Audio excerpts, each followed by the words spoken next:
हम में से बहुत से लोगों के कमरे बहुत बड़े नहीं होते बल्कि छोटे होते हैं, लेकिन अगर हम थोड़ी सी सफाई और अच्छी सी तरतीब रखें तो छोटा सा कमरा भी बहुत खूबसूरत और आरामदेह लग सकता है। आज मैं आपको दिखाऊंगी कि मैंने अपने कमरे की सफाई किस तरह से की, खासतौर पे वो चीज़ें जो बिल्कुल छोटी छोटी थी और जिनको काफ़ी अरसे बाद में साफ़ करती थी, यानी कि 1 वीक गुजर जाता था, उसके बाद उनकी मिट्टी वगैरह डस्टिंग वगैरह करती थी मैं। क्योंकि जिस एरिया में मैं रहती हूँ वहाँ पर डस्ट बहुत ज़्यादा है, तो इसलिए सुबह भी डस्टिंग करें तो शाम तक चीज़ों का ऐसा ही हाल होता है। अस्सलाम वालेकुम, उम्मीद करती हूँ कि आप सब खैरियत से होंगे। आज की वीडियो में मैं आपके साथ अपने छोटे से कमरे की डस्टिंग कर रही हूँ और छोटी छोटी चीज़ों की सफाई कर रही हूँ, जो कि मैंने एज अ डेकोरेशन के तौर पर मैंने उनको रखा हुआ है। और ऐसी टिप्स शेयर करूँगी जो आपके लिए बहुत ज़्यादा फ़ायदेमंद साबित होंगी कि हम इस तरह की चीज़ों को किस तरह से साफ़ कर सकते हैं जिनमें बहुत ज़्यादा डस्ट हो। अगर आप भी चाहते हैं कि आपका कमरा साफ़ और खूबसूरत लगे और छोटी छोटी डेकोरेटिंग आइडियाज़ आपको दूंगी, तो प्लीज़ वीडियो को एंड तक लाजमी देखें।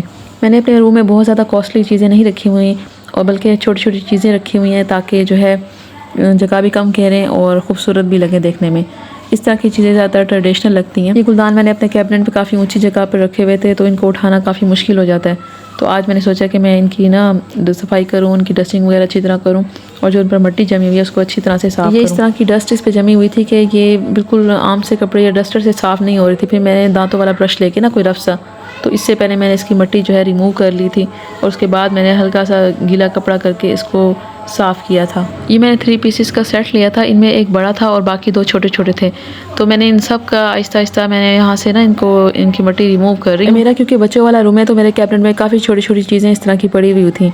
तो फिर मैंने सोचा कि स्टेप बाय स्टेप जो है ना मैं इन सब चीज़ों को साफ़ करूँ। एकदम से सब चीज़ें साफ़ नहीं कर सकती थी क्योंकि बच्चे तंग करते हैं और इन चीज़ों के टूटने का भी काफ़ी ख़तरा होता है क्योंकि ये मिट्टी से बनी है। वैसे तो मैं कोशिश करती हूँ कि मैं एक हफ़्ते में तकरीबन इन सब को साफ़ कर लिया करूँ, लेकिन ये मैंने आपको पहले भी बताया कि ऊँचे पड़े हुए थे और मेरा हाथ नहीं पहुँच रहा था, तो इस वजह से जो है इनकी कंडीशन देख के आपको पता चल रहा होगा कि काफ़ी अरसे से पड़े हुए हैं और अब इनको हाथ लग रहा है सफाई वाला। ब्रश से मैंने इसकी मिट्टी हल्की हल्की साफ़ की है और उसके बाद मैंने हल्का सा सॉफ्ट सा कपड़ा लेके ना गीला करके हल्का हल्का मैंने इनको लगाया है और हर चीज़ देखें मिट्टी वगैरह बिल्कुल साफ़ सुथरी हो गई है और इसका कलर भी नहीं उतरा। ज़रूरी नहीं है कि हमारा रूम छोटा हो या हमारा घर छोटा हो और हम डेकोरेशन करें ही ना।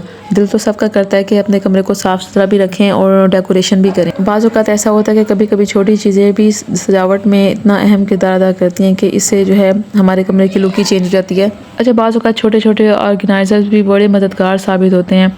छोटे छोटे बॉक्सेस, छोटी छोटी टोकरियाँ, इनमें काफ़ी मेकअप चीज़ें, किताबें और काफ़ी एक्स्ट्रा चीज़ें भी आ जाती हैं। जब मैं इस रूम में शिफ्ट हुई थी तो ये बिल्कुल यानी कि सिंपल सा था, यहाँ पर कुछ भी नहीं था, जस्ट एक अलमारी के और उसके अलावा कोई शेल्फ़ वगैरह कोई चीज़ रखने के लिए नहीं थी।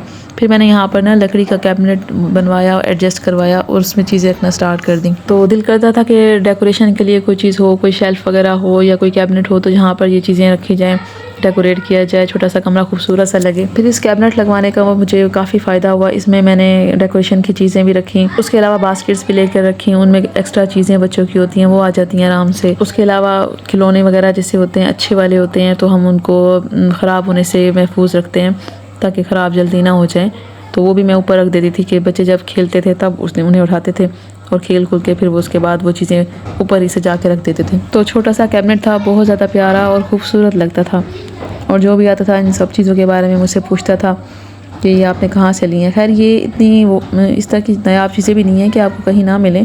हर यानी कि जैसे मिट्टी के बर्तन बनाने वाले होते हैं उनके पास ये चीज़ें अवेलेबल होती हैं। मोस्टली ज़्यादातर जो रोड्स पे खड़े हुए होते हैं या बैठे हुए होते हैं इस तरह की चीज़ें लगा कर उनके पास ही बड़ी खूबसूरत सी लगती हैं चीज़ें। तो छोटे गुलदान भी होते हैं, बड़े भी होते हैं, हर तरह की डिफरेंट चीज़ें होती हैं उनके पास। दिल तो बहुत करता है कि बंदा हर चीज़ ले ले, लेकिन जगह कम होने की वजह से सब चीज़ें बंदा ले नहीं सकता। बाज़ औक़ात ऐसा होता है कि हम चीज़ें उठाते हैं उनको अपनी जगह पर नहीं रखते, जिसकी वजह से कमरा बहुत ज़्यादा बेतरतीब लगता है और बुरा भी लगता है। अक्सर मेरी कोशिश होती है कि जहाँ से चीज़ उठाऊँ और वापस वहीं पे रखूँ, और मैं हमेशा अपने बच्चों को भी यही कहती हूँ क्योंकि बचपन की आदतें जब बन जाती हैं तो बड़े होकर वो पुख्ता हो जाती हैं। छोटे कमरों में बहुत ज़्यादा चीज़ें रखने से भी कमरा बहुत ज़्यादा तंग और भरा हुआ अजीब सा लगता है। तो मेरी कोशिश होती है कि हमेशा इस्तेमाल का सामान रखूँ और बाकी एक्स्ट्रा सामान जो है वो अलमारी में या यानी कि बड़े बड़े बॉक्सेस में ऑर्गेनाइजर्स में रखूँ ताकि वो बिल्कुल नज़र भी ना आए और कमरा भी नीट लगे। अगर आपके कमरे में भी जगह कम है या अगर कोई शेल्फ़ या कोई छोटा सा कैबिनेट है तो आप इस तरह की चीज़ें ईज़िली रख सकती हैं जो कमरे की खूबसूरती में इजाफा करते हैं। मैं हमेशा कोशिश करती हूँ कि जो रोज़मर्रा के इस्तेमाल होने वाली चीज़ें वो हमेशा सामने रखूँ ताकि कहीं भी जाना हो या कहीं भी कोई चीज़ हमें जो है चाहिए होती है वो हमें फ़ौरी तौर पर मिल जाए, उसको मज़ीद ढूंढना ना पड़े, ना ही टाइम का ज़िया हो। और हमेशा कोशिश करती हूँ कि कम इस्तेमाल होने वाली चीज़ें जो हैं वो साइड पे रखूँ और ज़्यादा इस्तेमाल होने वाली चीज़ें ऊपर या सामने रखूँ। कमरे की सजावट के लिए हमेशा मैं डेकोरेशन के लिए सादा सी चीज़ें लेती हूँ, यानी कि जो अफोर्डेबल भी होती हैं और देखने में भी अच्छी लगती हैं। यहाँ पर बिल्कुल मैंने इनको क्लीन कर लिया था, उनकी मिट्टी बिल्कुल रिमूव हो गई थी गीले कपड़े से, तो ये आप देख सकते हैं बिल्कुल साफ़ सुथरे हो गए हैं। अच्छा, इनको साफ़ करने के बाद ना मुझे एक और डेकोरेशन पीस का ख्याल आया, तो मैंने कहा क्यों ना इनके साथ ही उसकी भी सफाई कर ली जाए और उसकी मिट्टी भी रिमूव कर दी जाए। तो ये भी बहुत खूबसूरत सा डेकोरेशन पीस था और काफ़ी अच्छा सा मुझे लग रहा था, इसलिए फिर मैंने ले लिया। और ये मेरे कैबिनेट की खूबसूरती की जान है, क्योंकि इसमें अल्लाह ताला का नाम था और ये इस नाम की वजह से ही मैंने लिया था। अल्लाह ताला के बबरकत नाम से हर चीज़ माशाल्लाह अच्छी लगती है, घर में बरकत भी होती है और खूबसूरत भी लगता है। सबसे पहले मैंने अपने कैबिनेट की डेकोरेशन के लिए सिर्फ यही लिया था और उसके बाद बाकी चीज़ें ली थी। तो यहाँ पर मैंने इसको भी साफ़ कर लिया था, इसकी डस्ट सारी रिमूव कर दी थी और ये बिल्कुल नीट हो गया था, बिल्कुल साफ़ सुथरा। ये सब चीज़ें साफ़ करने के बाद ना मैंने कैबिनेट में इनको रखना था, तो चलिए रखते हैं इसको कैबिनेट में। मैं दिखाती हूँ कि किस तरह का मेरा कैबिनेट है। ऑलरेडी पहले भी मैं अपनी वीडियोस में दिखा चुकी हूँ। आपको मेरी ये वीडियो देखकर अगर अच्छा लगा हो, ये मेरी छोटी छोटी चीज़ें आपको पसंद आई हो, तो प्लीज़ मेरी वीडियो को लाइक करें, शेयर करें और मेरे चैनल को लाजमी सब्सक्राइब करिएगा। चलें अब रखते हैं इसको अपनी जगह पर। और देखें, ये सबसे ऊपर मैंने अपने कैबिनेट के एक ये अल्लाह ताला के नाम वाला डेकोरेशन पीस रखा हुआ है, उसके साथ ही ये गुलदान रखे हुए हैं और उनका कम्बिनेशन भी इतना खूबसूरत और इतना प्यारा लग रहा है। और देखें पहले इनकी कंडीशन क्या थी और अब क्या है, साफ़ होने के बाद कितने अच्छे लग रहे हैं ये। आज का व्लॉग बस इतना ही था। वीडियो पसंद आई हो तो प्लीज़, और प्लीज़ आप जो भी हैं, आपने मेरी वीडियो देखी है, अगर आपको कोई भी चीज़ अच्छी लगी है या कोई भी आइडिया आपको अच्छा लगा है, तो प्लीज़ कमेंट सेक्शन में लाजमी कमेंट करके मेरी हौसला अफजाई करिए, मुझे ज़रूर बताइएगा।